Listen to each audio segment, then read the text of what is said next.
Hello guys, welcome to my channel. তো guys, নিয়োগ দুর্নীতির রাজ্যের শিক্ষকদের জন্য বিরাট সুখবর। বিজ্ঞপ্তি জারি করলো এসএসসি। তো কি বলা হচ্ছে চলো আজকের ভিডিওয় তোমাদেরকে জানিয়ে দিই। তো এখানে এটা বলা হচ্ছে, নিয়োগ দুর্নীতির জেরে রাতের ঘুম উড়েছে বহু শিক্ষকের। এসএসসি মামলায় সুতোর উপর ঝুলছে 26,000-এর চাকরি। প্রাইমারি টেট সহ একাধিক মামলা চলছে। তবে এই আবহে শিক্ষক শিক্ষিকাদের জন্য দারুণ সুখবর। জানা যাচ্ছে এবার বাংলার শিক্ষক শিক্ষিকাদের বিরাট সম্মান দেবে রাজ্য সরকার। ইতিমধ্যে এই নিয়ে বিজ্ঞপ্তি জারি করেছে স্কুল শিক্ষা কমিশন এসএসসি, যার দ্বারা শিক্ষকদের আবেদন করার জন্য আমন্ত্রণ জানানো হয়েছে।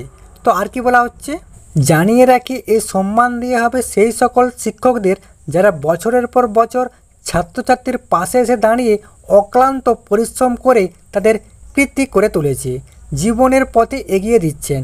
সেই সব শিক্ষক শিক্ষিকাদের জন্য স্কুল শিক্ষা কমিশন আয়োজিত এই সম্মানের নাম শিক্ষারত সম্মান। তো গাইস, শিক্ষারত সম্মান দেওয়ার জন্য কিন্তু আমন্ত্রণ জানানো হচ্ছে। তো গাইস, এই ছিল গুরুত্বপূর্ণ আপডেট। তো গাইস, ভিডিওটা কেমন লাগলো? যদি গাইস ভালো লাগে অবশ্যই লাইক করে দিও।